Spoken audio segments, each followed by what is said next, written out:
Good morning, everyone. Today we're checking out a brand new video from Dead Meat the Kill Count for the 2012 movie VHS. Let's hop in and see just how many bodies were killed in all these stories.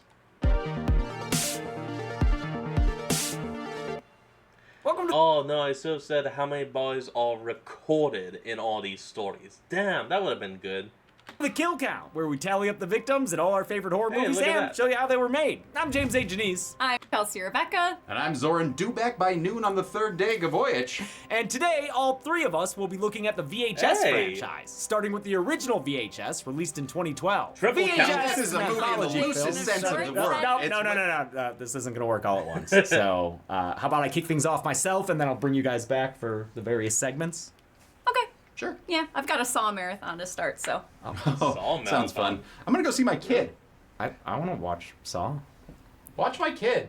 VHS is an anthology horror film, meaning What's it's my kid? comprised of various standalone That's segments. funny. We've kill counted the format before with the Tales from the Hood trilogy. Here, the segments are remember connected that. through their found footage style, with each story represented by a videotape and shot with different kinds of cameras. Different filmmakers made each segment, and it's honestly a who's who of modern horror. It is impressive how many of these people went on to helm major West. franchises and make modern classics. VHS was developed by Brad Miska, founder of the horror website Bloody Disgusting. He approached the that's project as a trust fall exercise, allowing the filmmakers almost complete creative control over their segments. They were each given the same budget and the same set of rules. They had to justify why the characters were filming themselves, and they had to keep the effects as practical as possible. It was a successful formula, and was quickly followed by VHS 2 and VHS Viral. Like all anthology films, each VHS movie is a mixed bag, but almost all of them have good to great segments. And I'm okay. glad the series returned a few years ago with a second trilogy, VHS 94, VHS 99, and VHS 85, each tied together by the year in which the segments take place. The series continues this year with another new direction, since VHS Beyond comes out this fall. While I enjoy the Lord, it's a lot of franchise, VHS. especially that recent trilogy, this first one is definitely not for everyone. The filmmaking talent is unimpeachable, but it's just overwhelmingly rapey, to be honest. To be clear, I'm not accusing any of these filmmakers of condoning that behavior. These are clearly characters who are meant to be despised. It's definitely a movie from, thank Lord. it's kind of about the male gaze. But the repeated sexual assaults and harassment feels extra gross and hard to watch because of the found footage aspect. It makes the segments feel like videos uploaded to the nastier parts of the internet. And yeah, the bad guys eventually get their comeuppance, but that doesn't make it easier to watch as they victimize young women. Aside from those elements, which again are relentless, VHS is a great exercise in low-budget filmmaking. Its grimy amateur look pulls everything together cohesively and helps ground the film in reality. Don't be scared away if this first film is too brotastic for you. The franchise sheds that tone as it goes on and delivers some amazing creative shorts. But of course, it's all gotta start somewhere, and that somewhere is here. How many home video homicides will this collection contain?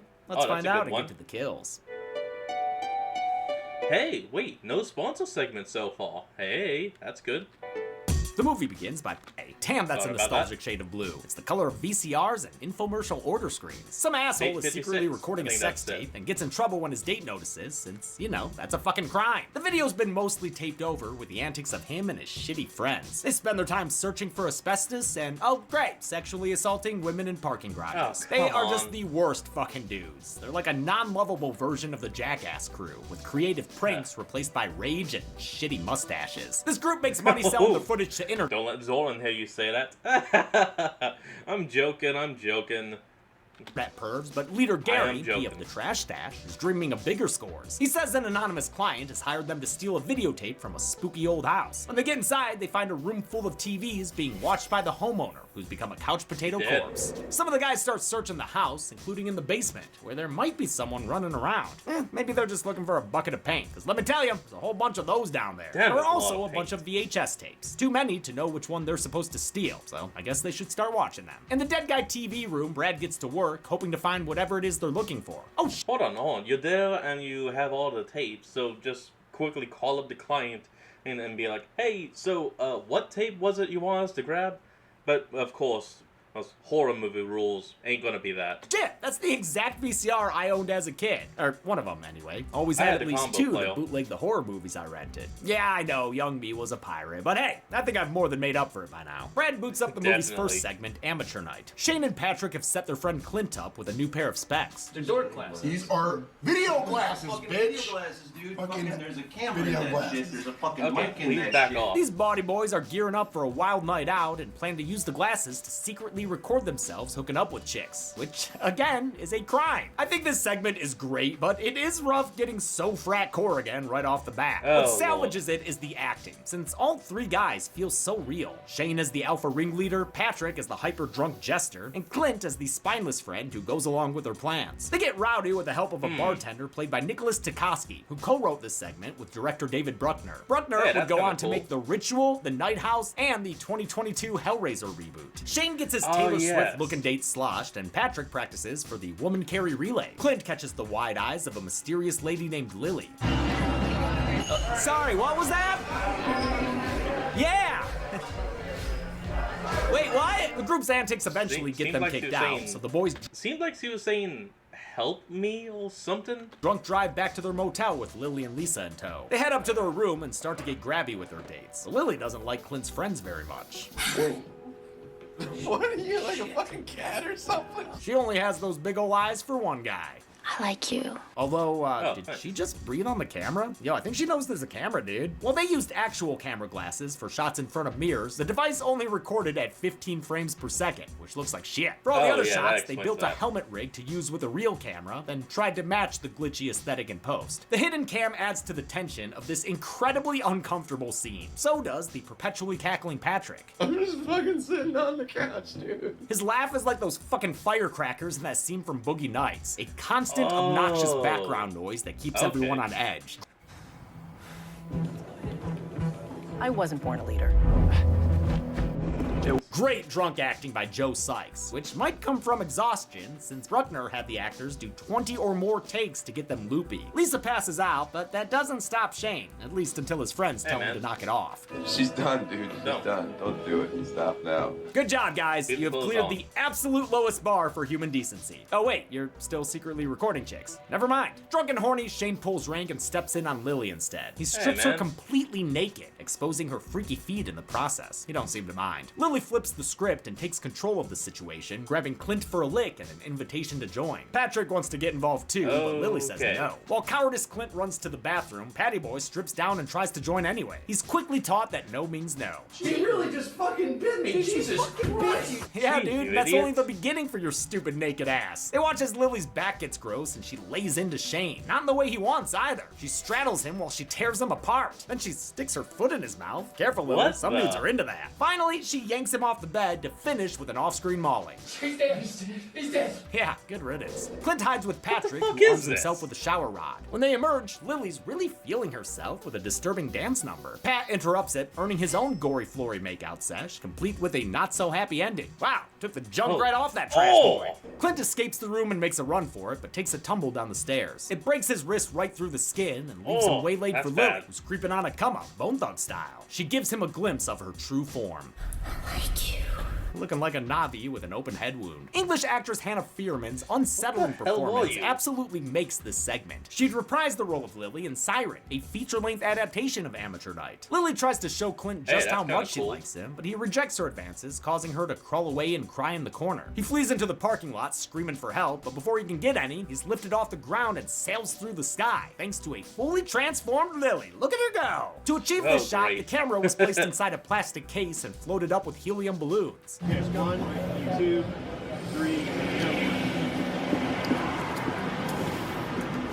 Lily's flying and Clint's Was it on legs any were kind of, like, separate rope? elements filmed against a green screen and added to the footage. I'll go ahead and count Clint as dead, even though we don't see it, since his glasses fall off his face and end the segment on the street below. Ah, man, that means we're back with these assholes. In the framing narrative, boy. Brad has mysteriously disappeared, and since we never see him again, I'll add him to the count right now as well. His buddy Rox finds Meh, the camera, okay. and instead of looking for him, takes over tape watching duties. He doesn't notice that the dead guy behind him has joined in to watch the show too. Hey, Molly needs a walk and Lucy needs pets. So. Well, that sounds like a great time to clock out and let you take over for the next segment. All right, here we go. Rox pops in the next tape, beginning the segment Second Honeymoon. It's a tape made by newlyweds Sam and Stephanie. Hi, This actually isn't too this bad. is, Chelsea. I'm Chelsea. Please watch the podcast. They're It's great to have you here, Chelsea. taking a romantic Route 66 road trip, which James and I did the same year this movie came out when he moved to LA. In fact, I Hey! immediately clocked this place as Oatman, Arizona, a one-road mountain town with fewer than 100 people and donkeys that freely roam the street. Just like Stephanie, I too enjoyed petting the donkeys. They head east to Williams, who wouldn't? Arizona, where they meet a I mean, my sister-in-law actually has some donkeys, and they are surprisingly soft to pet. Even though one of them is still an asshole. fortune-telling Jigglebilly. Commands to Devlin, huh? A printout Damn gives you, Stephanie Aquitaine a Hunger glimpse Force. of her future. A happy reunion with a loved one will make life all that you wanted or dreamed it to be. Also, Sam, take my advice. This is your chance to gamble, and you need to gamble hard. Go play some craps tomorrow. Find a $25 minimum bet table. At exactly 11:07 p.m., you're gonna want to place a 2 or 12 bet. Bet at least $100, and then get the fuck out of there. Also, in 2017, the Patriots are gonna be down 28-9 at the Super Bowl. Stephanie is played by Sophia Takal, a Okay. writer-director Okay. who's done some well-received horror films and also the 2019 Black Christmas. Sam remembers Oh, what movie I'm he's in sorry. and insists that Stephanie needs to let him film her boobs. Take your sweatshirt off. I have a really good idea. And Sam doesn't stop after a single suggestion. He just absolutely has to see her thingies on tape. Please Come on, man. What? I just said I didn't want you to record something like this. Dude, at some point you gotta realize your choice is either getting your penis touched or not, so just put down the damn camera. It You're ma- makes him You're married to her. You don't have to record. pretty easy to hate, although I do sympathize with how much he wants to stop at a casino. I just really badly want to play craps. I love craps too. You know what they say, it's like the really fun game. Yeah, exactly. His titty tantrum is interrupted by a knock, so Sam checks who their visitor could be. He says the girl claimed to be a hitchhiker looking for a ride. Well, it couldn't be Lily then. She handles transportation herself. It's a little creepy, but he's willing to shake it off. I wasn't like afraid she was gonna hurt me, but she was just like weird. Also, she asked if Tamara was home. He wants to ignore it and hope Oops. she's gone the next day, so the two of them go to bed. That night, the footage picks back up on Sam while he's asleep, but it's not Stephanie behind the camera, as revealed when it pans over to her sleeping Bum, as well. bum. I truly love this moment. It's an incredibly simple but clever scare that uses the found footage format to great advantage. It's The also- unseen It's also something commonly done in like Grave Encounters. That was one that had it. intruder teases blood spill by caressing Stephanie with a switchblade. Good thing she's wearing cute underwear. The intruder doesn't realize it, but if they pull the blankets down on Sam too, he's got a matching pair. Then they do some pants pilfering and steal some money from Sam before ending the night by dipping Sam's toothbrush in the toilet bowl. Someone Oh, breaking disgusting. in to do slightly malevolent but not deadly pranks is genuinely scary to me. I can't explain why I hate this more than this. The next day, the oblivious couple gets back on the Money can be replaced. A toothbrush that was just dunked in the toilet is immediately thrown out. road. Tents, trucks, trailers, whatever you can think of for our 5th annual Rain Dance Festival. That voice on the radio was from sound designer Graham Resnick, who would go on to write the Supermassive games Until Dawn and The Quarry. Resnick shit. frequently works with Ty West, who wrote and directed this segment long before he made X, Pearl, and Maxine. Back then, he was still the slow Awesome. burn indie horror guy with cult hits like House of the Devil. West originally didn't want to do VHS until he heard who the other filmmakers were. If it was people I didn't know, I probably would have been more reluctant. He was inspired by verite documentaries and wanted to aim for a snuff film vibe. He took a road trip to come up with ideas, which became the idea itself. Then Ta-da! recreated it and filmed the short over a 4-day weekend. The couple arrives that's at the not bad. Grand Canyon, and I'm not talking about that dude's butt crack from the first segment. This footage of them is the closest any of these segments get to feeling like a true crime documentary. It's like the last known footage of a happy couple before something goes horribly fucking wrong. The fun times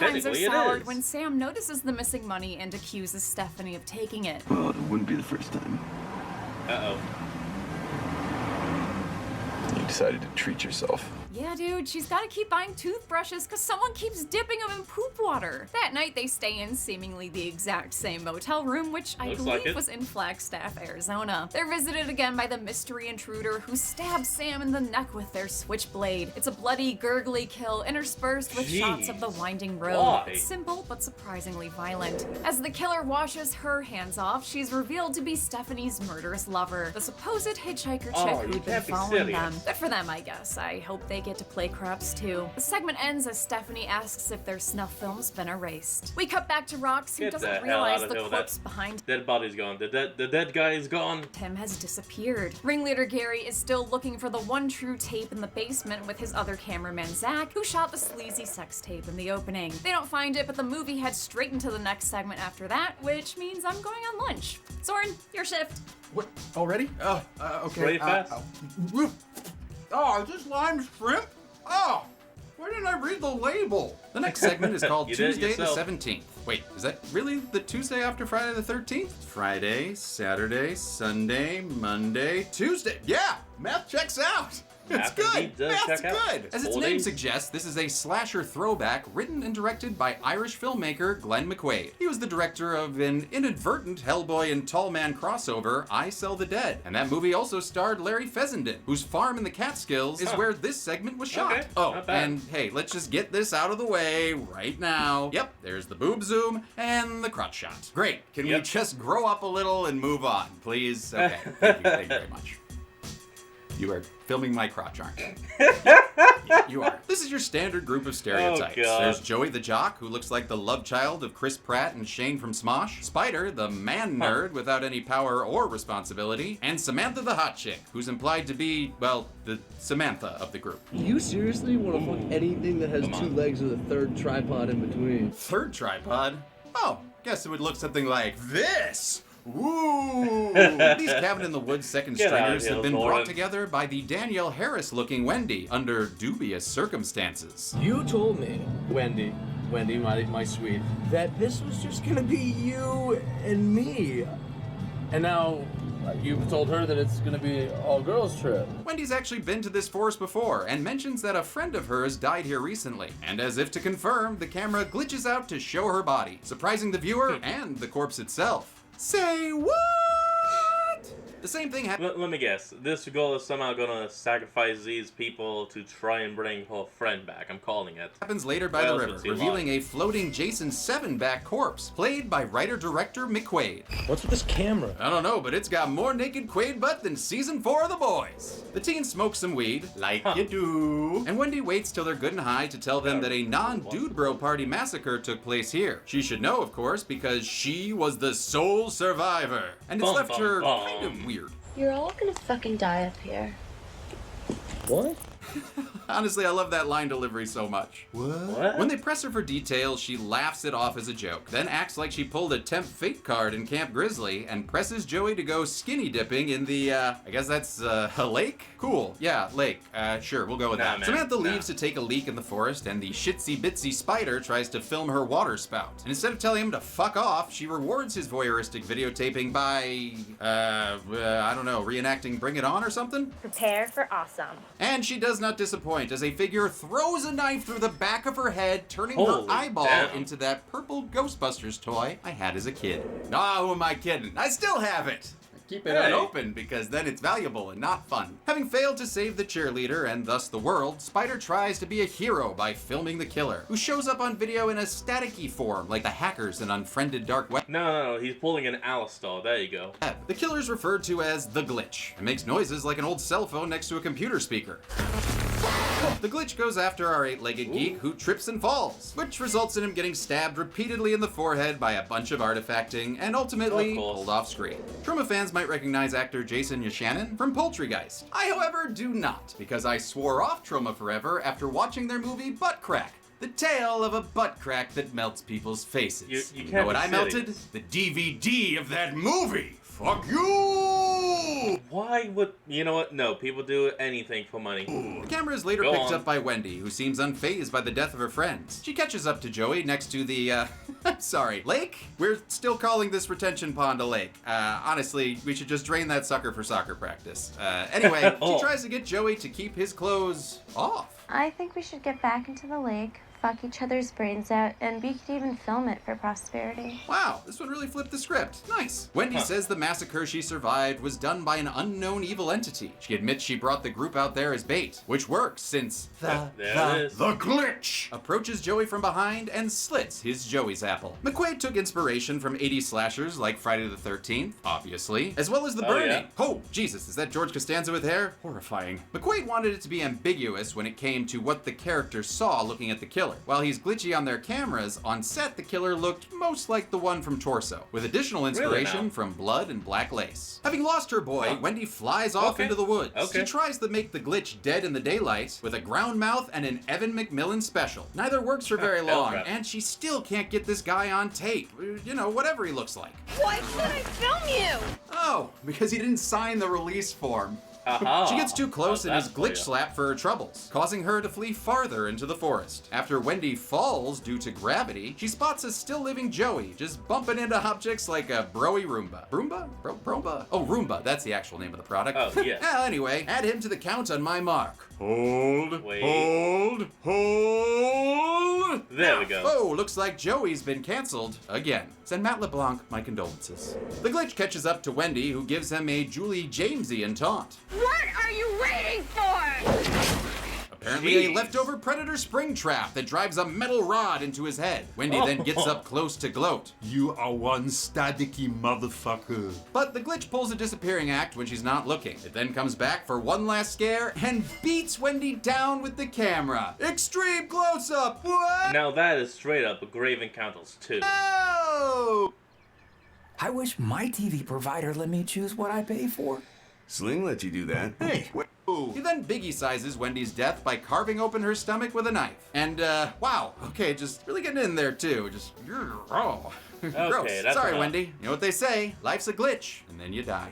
Back in the house, dead Dr. Phil is back from commercial, and oh wait, where'd Rox go? Oh come on, is that a kill graphic? Another off-screen death for these douche nozzles? Who earns? Gary and Zorn, go ahead and propel dull machetes. Zach returned from the basement with a bag full of fresh tapes. Oh, bro, did you get Time Cop? Tell me you got Time Cop! Ugh, Van damn it! Gary goes to look for his friends, leaving this Zach McCracken to bend his mind around another tape. But looks like I'm on baby duty, so I'm gonna toss this back to my buddy boss James. Zorn, that's a dog poop bag. I wrote baby on it. So he did. So he did. I'm a good dad. The movie's fourth segment is called The Sick You're Thing That a Happened dad. to Emily When She Was Younger. Who titled this? Panic at the Disco? It was directed by Detroit-born filmmaker Joe Swanberg. Swanberg also acts, as seen in Second Honeymoon, where he played Sam, as well as You're Next, where he was douchey older brother Drake. This segment takes the that's form not of a bad. video call, back when they were glitchy and lo-fi. And with a setup like this, you know we're gonna have— Yep, there they are! And Low right, bit rate done. biddies. Done. Oh, those are egregious boobs, too. All up in that camera. Emily is chatting with James, her long-distance boyfriend who's a medical student. They're childhood sweethearts and grew up together until James's father moved his family away for military stuff. Strange things started happening to military. Emily then, and now they seem to be happening again. She's got bumps on her arm It's like this, like a lump under my skin or something. and bumps in the night. This is where I heard the footsteps. Emily might be dealing with a full-on Have you gotten that bump checked out? No? Of course not. Horror movie. haunting. There are weird little kids slamming her door at night and spooking her in her living room. Y'all see Little that too, kid. right? Yeah, a lot of What the little fuck? kids. Y'all saw that too, right? I love how classically scary this segment is, especially when it uses camera flashes. I always find those effective. What up, little ghost boy? Despite seeing all these things on their calls, James Now it's some paranormal activity up in this. remains a skeptic. I mean, I think I saw something, but it could have been anything, Emily. Like, maybe it was like a breeze or something like that. Emily, meanwhile, continues to be bothered by that lump in her eye. Oh, sick! Whoa, what are you doing, dude? Oh! Thought it might be a spider bite. So you did that? So you What the cut it hell, open? lady? You're acting really crazy, all right? Normally when First of all, even if it's a spider bite, you do not cut it open.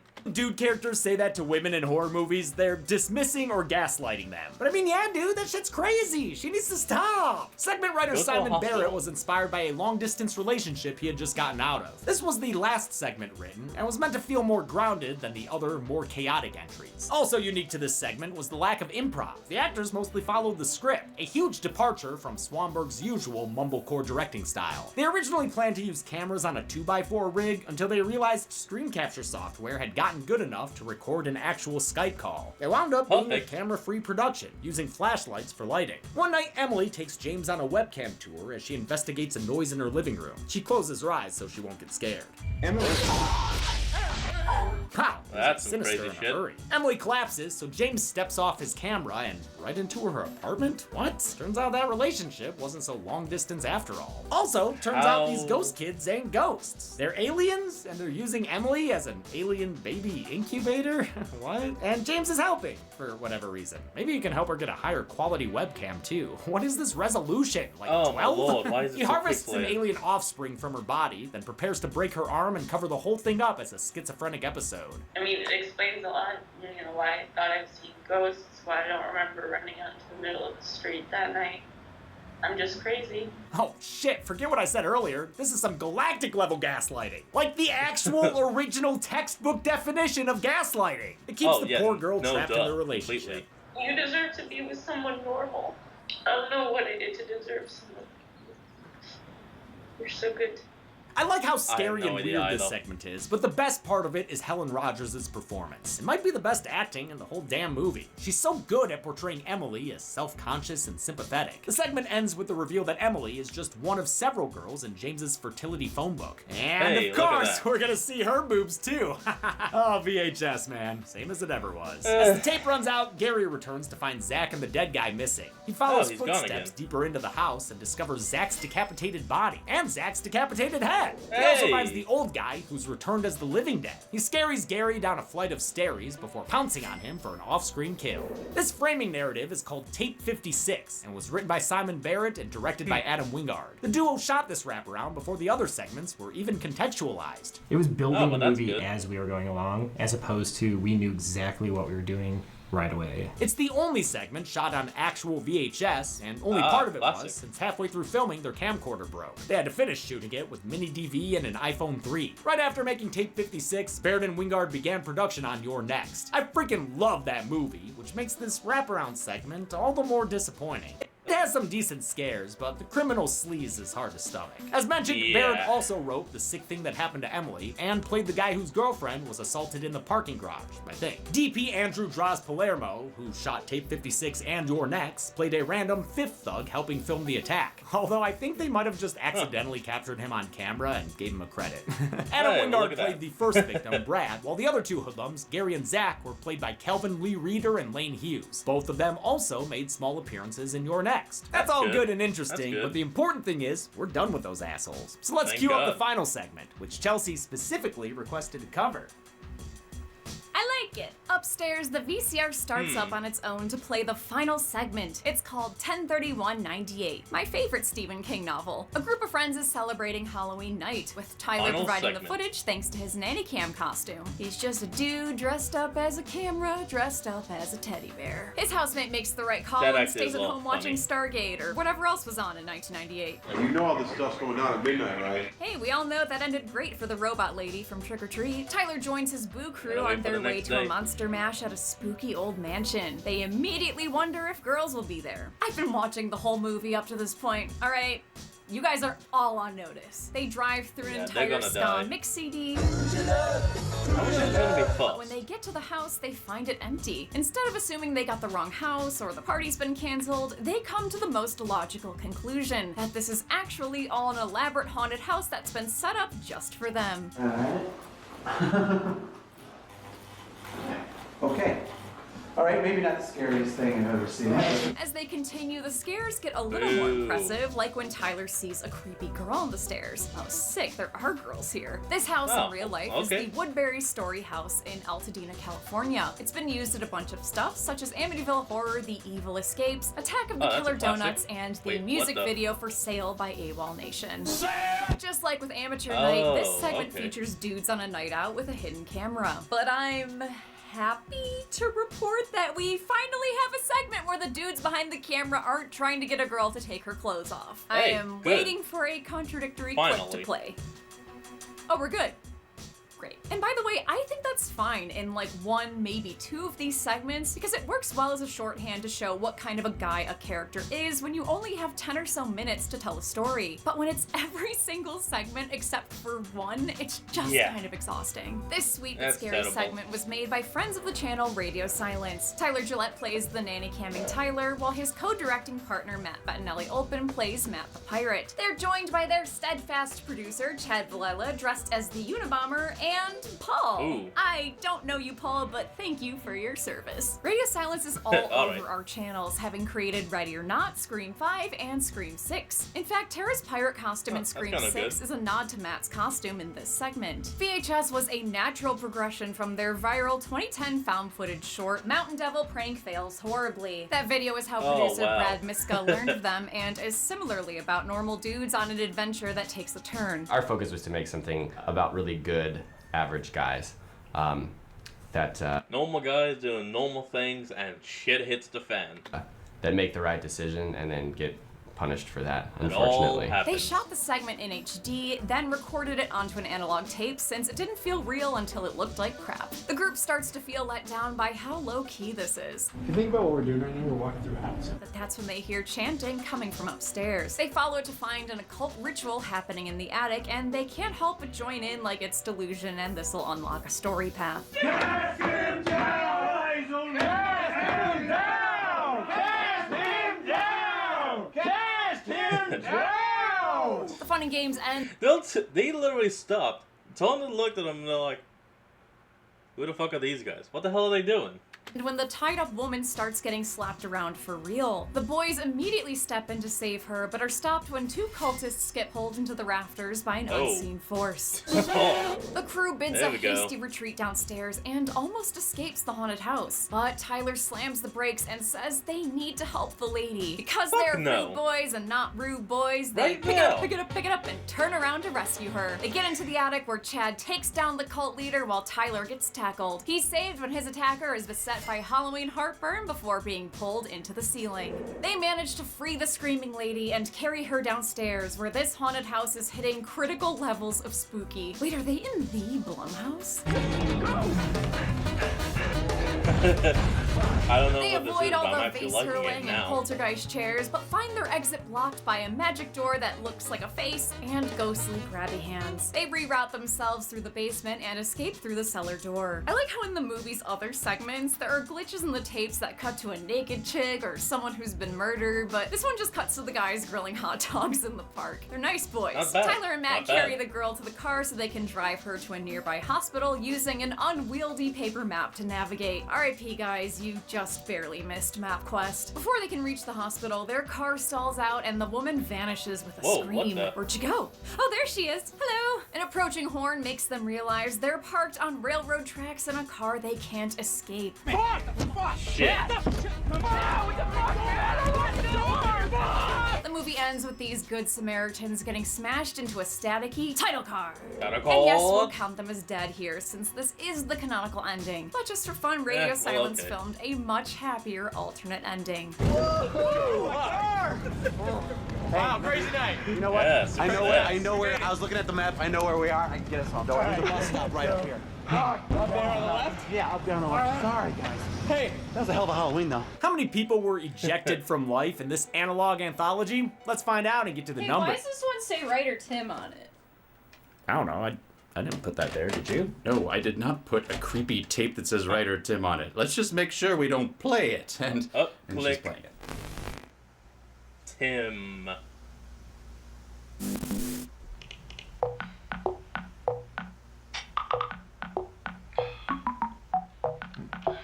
Might as well check out this script.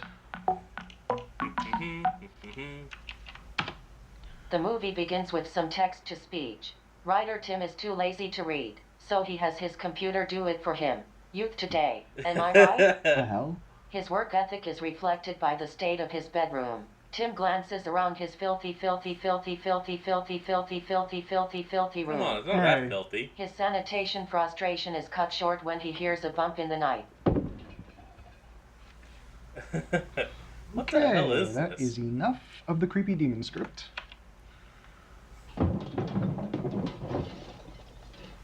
I like how you have a file just labeled not.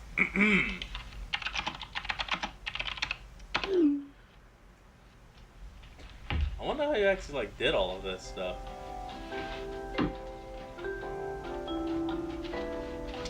Oh, wait a minute. Ryder Tim leaves the room to check on the noise, only to get jump scared by a cat. Oh, just a cat. He fails to notice the killer creeping up behind him until a rip-roaring chainsaw gets his attention. Ryder Tim turns to run, but he trips on a whole lot of nothing. Oh, jeez. He looks for help but only sees a creepy doll. Creepy baby, help me! But it just kind of fucks off. He holds off the killer with his tennis racket, but not for long. It's a tennis racket. How would he stop it?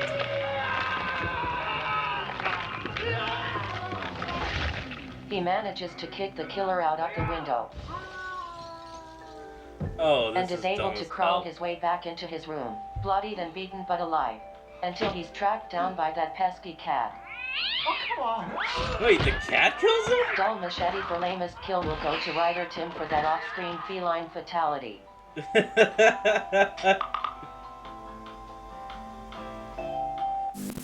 Oh my lord. 22 people died in VHS. The victims consisted of 19 male victims and 3 female victims, giving us this Be Kind, Repined chart. Sorry, that was bad. Here's how the kills shook out per segment. Come on, Emily Sick Thing long title, pull your weight!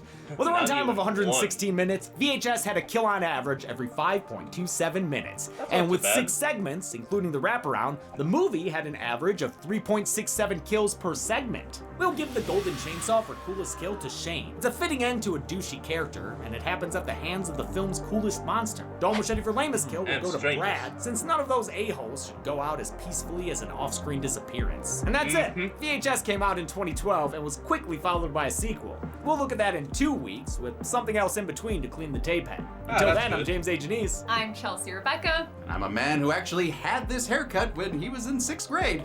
And this has been the Kill Count. For the next kill. Alright, well, all I can say is this. VHS is... I have nothing really positive to say about, nor do I really have anything negative to say about. If you wanted to watch a cheap horror movie for its cheap thrills and kills, VHS may not be too bad of what you're looking for. Well, but I do recommend not watching it with the family. Alright, well, before we end off today's video, let's go ahead and see what will be on next week's Kill Count. You are cordially invited to an evening you won't soon forget. Wait, is this your next? Sorry about what's gonna happen. No, it's Spend the night engaged in lively conversation with an ensemble cast. Why do you have a dick on your face? What? Enjoy I the know open this movie, bar but I and can't relax remember the name. inside a giant, beautiful mansion. Yeah, look at all this cool shit. And do your best to avoid being turned into a giant blood splatter. That's not the first time I heard that story. That's because these are all hallmarks of a radio silence movie. Abigail joins the radio silence filmography as another fun action horror comedy.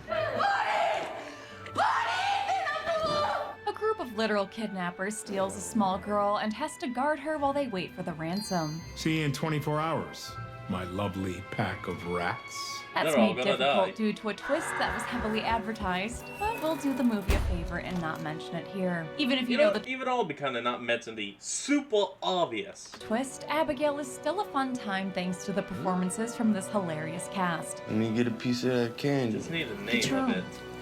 Fuck you too. This week, make sure to put your cell phones away as you watch Abigail. Thank you. Just, okay. Then on Friday, lock yourself inside Abigail? the house It's locked. and enjoy the kill count. So it is just called Abigail. Alright, well everyone, that's going to be the end of today's video, and I hope you all enjoyed this. Remember to like, comment, and subscribe for more. Link to the original will be in the description below, and I'll see y'all next week when we flick on another kill count. Till then, this is Fox, signing out. Peace.